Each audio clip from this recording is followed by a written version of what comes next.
बिस्मिल्लाहिर्रहमानिर्रहीम। अस्सलाम वालेकुम नाज़रीन, आप यूट्यूब और फेसबुक चैनल देख रहे हैं। मैं राना उज़ैर हूँ। नाज़रीन कराम, आज की ये वीडियो बहुत ही ज़्यादा इम्पॉर्टेंट है कि पाकिस्तान की सियासत में इस वक्त फ़ैसला कुन वक्त शुरू हो चुका है। और मैं आपको ये बहुत पहले से बता रहा था कि 16 अक्टूबर का जो ज़िमनी इंतखाब होगा वो पाकिस्तान में रेफरेंडम की हैसियत रख रहा है।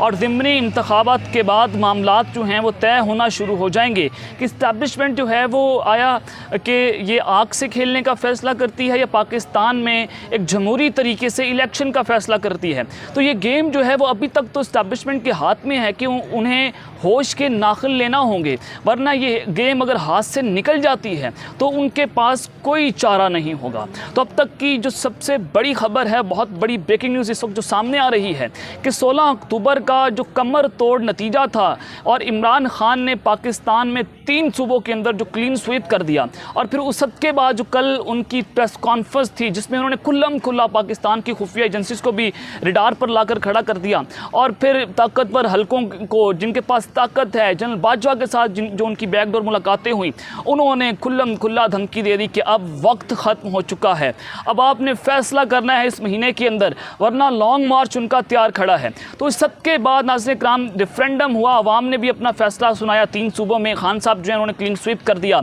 लेकिन अब आर्मी चीफ जनरल बाजवा ने अब तक की जो सबसे बड़ी अहम और कोर कमांडर कॉन्फ्रेंस बुला ली है। इसकी टाइमिंग बड़ी इंपॉर्टेंट है। ये कोर कमांडर कॉन्फ्रेंस हो चुकी है।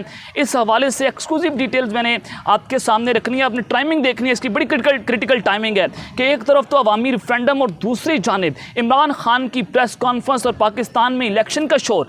तो एन मौके के ऊपर ये कोर कमांडर कॉन्फ्रेंस होना, क्या पाकिस्तान में मार्शल लॉ जो है वो चंद कदम की दूरी पर रह चुका है, और मार्शल लॉ के हवाले से आज क्या फैसला हुआ है, नए आर्मी चीफ कौन होंगे, इलेक्शन के हवाले से क्या आज की कोर कमांडर कॉन्फ्रेंस में बात हुई होगी, और जनरल बाजवा ने इस हवाले से अपना फैसला सुना दिया है।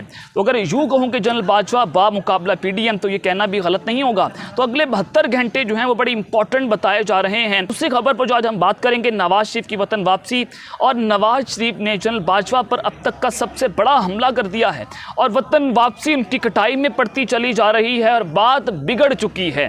लंदन से इस वक्त बड़ी खबर सामने आ रही है। ये तमाम डिटेल्स मैंने आपके सामने रखनी है। और तीसरी खबर पर बात करनी है कि कप्तान के रास्ते में अब तक की जो सबसे बड़ी रुकावट थी, चीफ इलेक्शन कमिश्नर जिसका नाम सिकंदर सुल्तान राजा साहब हैं, उनके हाथ से गेम निकलती चली जा रही है, और ये game Umar Ata Bandial chief justice of Pakistan के हाथ में आ चुकी है। तमाम तफसीलात मैंने आपके सामने रखनी है। लेकिन अगर आपने चैनल को सब्सक्राइब नहीं किया, चैनल को लाजमी सब्सक्राइब कर लें, बेल आइकन को दबा दें। आने वाली तमाम तरह अपडेट्स आपकी खदमत में बर वक्त पेश होती रहें। नाज़रीन कराम, ये सबसे पहली खबर जो इस वक्त सामने आ रही है कि इलेक्शन कमीशन ऑफ पाकिस्तान ने कराची में जो बल्दियाती इंतखाबात होने जा रहे थे उसको मुलतवी कर दिया है। जो मीडिया रिपोर्ट्स आ रही हैं उनके मुताबिक तो इलेक्शन कमीशन ने कराची के 7 अजला में बल्दियाती इंतखाबात मुलतवी कर दिए हैं। जो पाकिस्तान तहरीक इंसाफ है उनका मौक़िफ़ भी सामने आया, उन्होंने रद्द-ए-अमल दिया कि कराची में इंतखाबात मुलतवी करवाने पर पीपल्स पार्टी को ये पता है कि अगर जो बल्दियाती इंतखाबात हैं वो हो गए तो तहरीक इंसाफ का मेयर आ जाएगा, और सिंध भी इनके हाथ से निकलता हुआ चला जा रहा है। और इंतखाबात ना करवाना पीपल्स पार्टी और MKM की मिली भगत है। MKM इस वक्त पीपल्स पार्टी की बी टीम बनी हुई है, जबकि जमात इस्लामी कराची के अमीर हाफिज नईमुर रहमान ने कहा कि इलेक्शन कमीशन के फैसले के खिलाफ हम जाएंगे और फैसले के खिलाफ जो कर सकेंगे हम वो करेंगे। दूसरी जानिब पंजाब और वफाक जो है वो एक दूसरे के आमने सामने आ चुका है, और वफाक जो है PDM बिलखसूस इसमें पाकिस्तान मुस्लिम नवाज इस बात की कोशिश कर रही है कि इमरजेंसी की सूरत हाल पैदा की जाए पंजाब के अंदर, और फिर इमरजेंसी की सूरत हाल पैदा हो उसको बुनियाद बनाया जाए और पंजाब में हम गवर्नर राज लगा दें। तो इस तरह की खौफनाक तैयारियां की जा रही हैं, और ये वफाक की अब तक की सबसे बड़ी ख्वाहिश जो है वो सामने आ चुकी है। तो इसी हवाले से आज वज़ीर आला पंजाब चौधरी परवेज़ इलाही ने यह कहा कि शहबाज शरीफ हमारी हुकूमत को गैर मुस्तहकम करना चाहते हैं, हमें गंदम खरीदने की इजाज़त नहीं दी जा रही, और वफाक के ज़िम्मे पंजाब के 170 अरब रुपए हैं। हो सकता है कि पैसे लेने के लिए सुप्रीम कोर्ट से रुजू करें, जो पैसा अभी तक वफाक ने पंजाब को नहीं दिया, ताकि पंजाब का जो सूबा है उसको गैर मुस्तहकम किया जाए, वहाँ पर इमरजेंसी की सूरत हाल पैदा की जाए, और बताया जाए कि देखें जी पंजाब की हुकूमत जो है वो तो फेल हो चुकी है, वो तो आवाम के काम नहीं कर रही, फलाह बहुत के काम नहीं किए जा रहे, तो अब पंजाब में इमरजेंसी की सूरत हाल पैदा हो गई है, तो लिहाजा हम गवर्नर राज लगाने जा रहे हैं। तो ये सारी सूरत हाल इस वक्त पैदा करने की कोशिश की जा रही है। तो चौधरी परवेज़ इलाही भी सुप्रीम कोर्ट जाने के लिए इस वक्त तैयार हो चुके हैं। तो ये हुकूमत बेसिकली इंतजार इस बात का कर रही है कि इमरान खान साहब तो लॉन्ग मार्च का ऐलान नहीं कर रहे, तो सबके अंदर हुकूमत का बेसिकली प्लान ही यही है, उनका मनसूबा ही यही है कि जैसे ही लॉन्ग मार्च आए और सूरत हाल जो है वो उसको कशीदा किया जाए और इस सारी सूरत हाल को कशीदा करके इमरजेंसी और फिर मार्शल लॉ की तरफ जाया जाए, ताकि उनको बयानिया बनाने की जो है वो पूरी तरह से तैयारी कर सकें। तो इसी हवाले से मतीउल्लाह जान ने भी ये ट्वीट किया। उन्होंने कहा कि जनाब पहले हाथ पांव बांधकर नवाज शरीफ को सुप्रीम कोर्ट के आगे फेंका गया, उनको नाअहल किया गया, फिर वो बाहर जाते हैं, अब उनके हाथ पांव बांधकर इस हुकूमत इनके अंदर ला दिया गया है। तो यानी कि अब इनको समझ आ चुकी है कि इस्टेब्लिशमेंट के खिलाफ और जनरल बाजवा के खिलाफ इनडायरेक्टली ये हमला करना इन्होंने शुरू कर दिए हैं कि इमरान खान साहब जो हैं वो सबसे ज़्यादा तनकीद जो है वो chief election commissioner Sikandar Sultan Raja साहब के ऊपर करते हैं कि जनाब इन्होंने हमारे खिलाफ फैसले किए, और फिर आपने देखा कि तोशा खाना में भी इमरान खान को नाअहल करने की तैयारियां की गई और फॉरेन फंडिंग केस आया, फिर वो ममनुआ फंडिंग की तरफ जाता है। ये सारी की सारी साजिशें हुई और चीफ इलेक्शन कमिश्नर जो है वो इस वक्त बी टीम बना हुआ है पाकिस्तान मुस्लिम लीग नवाज़ की। तो इमरान खान साहब ने हर अपने खिताब में, हर इंटरव्यू में ये बात की कि ये जानिबदार हो चुका है और इसको हर सूरत जो है वो अपना इस्तीफ़ा देना चाहिए। तो इस सब के बाद आज पाकिस्तान तहरीक-ए-इंसाफ ने बाज़ाब्ता तौर पर इनको ओहदे से हटाने के लिए सुप्रीम जुडिशल कमीशन में अपना रेफरेंस दायर कर दिया है और इस रेफरेंस में जनाब ये इजाज़ चौधरी साहब ने इस्तदा की कि सिकंदर सुल्तान राजा जो है वो अब जानिबदार हो चुका है और पाकिस्तान तहरीक-ए-इंसाफ के खिलाफ फैसले दिए जा रहे हैं बगैर किसी दलील के, बगैर किसी लॉजिक के, तो इनको ओहदे से हर सूरत बरतरफ करना चाहिए। तो सुप्रीम जुडिशल कमीशन जो है जनाब उनके हेड उमर अता बंदियाल हैं जो इस वक्त चीफ जस्टिस ऑफ पाकिस्तान हैं, तो उनके हाथ में ये गेम चली जा चुकी है, उनके साथ सीनियर जजेस मौजूद हैं और वहाँ पर ये सीक्रेट जो समाअत शुरू हो जाएगी तो उसके अंदर ये फैसला होगा कि जनाब जो चीफ इलेक्शन कमिश्नर है सिकंदर सुल्तान राजा, क्या उनको ओहदे से बरतरफ किया जाए या नहीं किया जाए। अब ये लॉजिक की गेम चली जा चुकी है और सारी गेम उनके हाथ में आ चुकी है chief justice of Pakistan justice Umar Ata Bandial के हाथ में। तो इस सब के बाद नाज़रीन किराम नवाज शरीफ की जो वतन वापसी है वो जनाब खटाई में पड़ती चली जा रही है और डील बन नहीं रही। इमरान खान इनके असाबों के ऊपर जनाब हावी हो चुका है। तो इस सब के अंदर नवाज शरीफ ने जनरल बाजवा के ऊपर हमले शुरू कर दिए हैं, प्रेशर बढ़ाना शुरू कर दिया और एक बहुत बड़ा हमला इस वक्त सामने आया है। लेकिन नाज़रीन किराम नवाज शरीफ जो है वतन वापसी के लिए डील के मुंतज़िर हैं और उन्होंने ये शर्त रखी है कि वो तब तक पाकिस्तान नहीं आएंगे जब तक उनके तमाम केसेस ख़त्म नहीं हो जाते, उनको डील नहीं मिल जाती, उनको फेवर नहीं दी जाती, उनके साथ वादे वाइद नहीं किए जाते।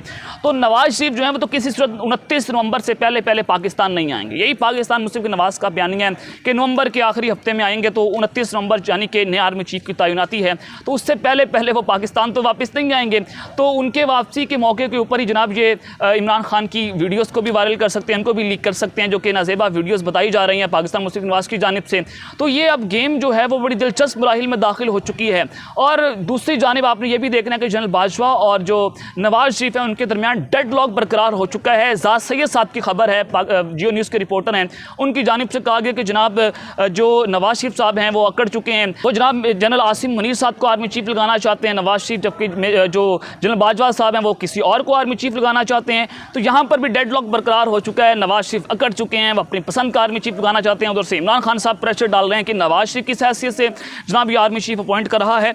तो सबके अंदर ये हो सकता है कि जनाब नवाज शरीफ उधर से वतन वापसी के लिए जो है वो तैयार हो जाएं, वो अपनी टिकट करवा लें, तो उधर से पाकिस्तान के अंदर जनाब किसी भी वक्त असम्बलियाँ तहलील की जा सकती हैं। मैंने आपको ये खबर दी है कि इस्टेब्लिशमेंट ने प्रपोजल रख दिया है कि 15 नवंबर से पहले इस हुकूमत को घर भेजना होगा। पीडीएम से राब्ते शुरू कर दिए हैं, बैकडोर राब्ते शुरू हो चुके हैं उनके साथ भी, कि किसी ना किसी तरीके से दोनों पार्टीज़ को फेस सेविंग दी जाए और इस हुकूमत को घर भेजकर पाकिस्तान में इलेक्शंस करवाए जाएँ। और अब पाकिस्तान मुस्लिम लीग नवाज़ तो बाकायदा तौर पर कौमी असम्बली की मुद्दत बढ़ाने पर गौर कर रही है कि आईनी तरीके से कौमी असम्बली की मुद्दत बढ़ा दी जाए, क्योंकि इलेक्शन में जाने के काबिल नहीं रहेगी। और इससे वाज़ेह होता है कि पीडीएम जो है वो इमरान खान के खौफ से डर कर भाग गई है, इलेक्शन का जो है वो सामना नहीं कर रहे। तो डिक्टेटरशिप, मार्शल लॉ से ऊपर की गेम जा रही है। इस दो ख़ानदान जो हैं वो पूरे निज़ाम के ऊपर हावी हो चुके हैं। तो इस सब के अंदर नाज़रीन किराम जो आइन इस बात की इजाज़त देता है कि जब मुल्क के अंदर इमरजेंसी की सूरत हाल हो, गैर मामूली सूरत हाल हो, बॉर्डर में टेंस सिचुएशन हो, या फिर मुल्क में खाना जंगी की सूरत हाल हो खुदा ना खास्ता, तो उस वक्त ये जो इलेक्शन है उसको मुलतवी किया जा सकता है, कौमी असम्बली की मुद्दत बढ़ाई जा सकती है। लेकिन अभी तक पाकिस्तान में इस तरह की सूरत हाल नहीं है। लेकिन इससे साफ साफ वाज़ेह होता है कि जनाब ये हुकूमत जो है उसके खूनी मनसूबे तैयार हो चुके हैं और अपने आपको सेव करने के लिए हुकूमत कुछ भी पाकिस्तान में कर सकती है, जैसे इन्होंने पाकिस्तान की मईशत को तबाह कर दिया है। तो इस सब के अंदर नाज़रीन किराम, अब दूसरी जानिब कल इमरान खान साहब ने प्रेस कॉन्फ्रेंस की, उन्होंने एजेंसीज़ को रडार पर रखा, उन्होंने जनरल बाजवा को खुली धमकियाँ दी। उन्होंने कहा कि जनाब अब पाकिस्तान में मुझे जिस तरह से ट्रक की बत्ती के पीछे लगाया गया, और मैं लॉन्ग मार्च भी इस वजह से नहीं कर रहा था कि शायद किसी को अकल आ जाए, लेकिन अभी तक किसी को अकल नहीं आई। तो इस सब के अंदर आज कल ये प्रेस कॉन्फ्रेंस होती है। उससे पिछले दिन 16 अक्टूबर को जनाब पाकिस्तान में इलेक्शन होता है, खान साहब ने रेफरेंडम जीता और वो पूरे पाकिस्तानी कौम ने देखा। तो इस सब के अंदर आज जो जनरल बाजवा की ज़ेर सदारत पाकिस्तान में कोर कमांडर कॉन्फ्रेंस हुई, इसकी टाइमिंग बड़ी क्रिटिकल है, बड़ी इंपॉर्टेंट टाइमिंग है कि ऐसे वक्त पर हुई है जब इमरान खान की प्रेस कॉन्फ्रेंस और उसके बाद ये कोर कमांडर कॉन्फ्रेंस जिसने इस वक्त पाकिस्तान में तहलका मचा कर रख दिया है। अब आपने टाइमिंग देखनी है। सबसे पहले मैं आपके सामने प्रेस रिलीज़ रख देता हूँ, जो प्रेस रिलीज सामने आया ISPR की जानिब से, फिर मैं इसके ऊपर एनालिसिस देता हूँ। ये कहा गया कि जनाब जो आर्मी चीफ की ज़ेर सदारत कोर कमांडर कॉन्फ्रेंस शुरा का nuclear command and control system से मुतालिक सिक्योरिटी इंतजाम पर मुकम्मल एतमाद का इजहार, जो अमरीका की जानिब से बयान सामने आया। जो बाइडन ने कहा था कि जनाब पाकिस्तान के जो न्यूक्लियर एसेट्स हैं वो बेकायदा हो चुके हैं, वो कोई भी मुल्क इस्तेमाल कर सकता है। तो इसी हवाले से आज आर्मी चीफ जनरल बाजवा ने कहा कि एटमी असासों की हिफाजत के लिए तमाम ज़रूरी इक़दाम उठाए गए हैं। एटमी असासों के तहफ़्फ़ुज़ से मुतालिक बैन अल-अक़वामी क़वानीन का एहतराम करते हैं, लेकिन किसी सूरत भी जो बाइडन की स्टेटमेंट के ऊपर इन्होंने कंडेम नहीं किया, इन्होंने जनाब उसकी मजम्मत नहीं की, लेकिन जनाब अपने आप को अमेरिका के डूम और मुतालबे के आगे इन्होंने लंबा ज़रूर लटा दिया पाकिस्तान को। लेकिन नाज़रीन किराम, अब एक जानिब तो यह ISPR का प्रेस रिलीज सामने आता है, तो दूसरी जानिब पाकिस्तान में जो इस वक्त टेंस सिचुएशन पैदा होती चली जा रही है और गेम जो है वो सबके हाथ से निकल रही है और लग ये रहा है कि गेम अब बंद गली में जा रही है। तो आपने टाइमिंग देखनी है कि इस वक्त मार्शल की बातें जो हैं वो सोशल मीडिया के ऊपर होना शुरू हो चुकी हैं, इवन दो कि इलेक्ट्रॉनिक मीडिया पर बहुत सारे सहाफ़ी इस पर बात करते हैं। तो नाज़रीन किराम, इस वक्त क्या मार्शल जो है वो चंद कदम की दूरी पर रह चुका है, यानी कि एक तरफ इमरान खान साहब लॉन्ग मार्च लेकर आए, तो दूसरी जानिब ये पाकिस्तान में हालात ख़राब करवा कर एक मार्शल की सूरत पैदा कर दी जाए। तो इसके ऊपर भी दायर आज बात हुई होगी, तो इसके ऊपर जो है खुल्लम खुल्ला बातें हो रही हैं और मार्शल की डोरें जो हैं वो किसके हाथ में, ज़ाहिर आर्मी चीफ के हाथ में है।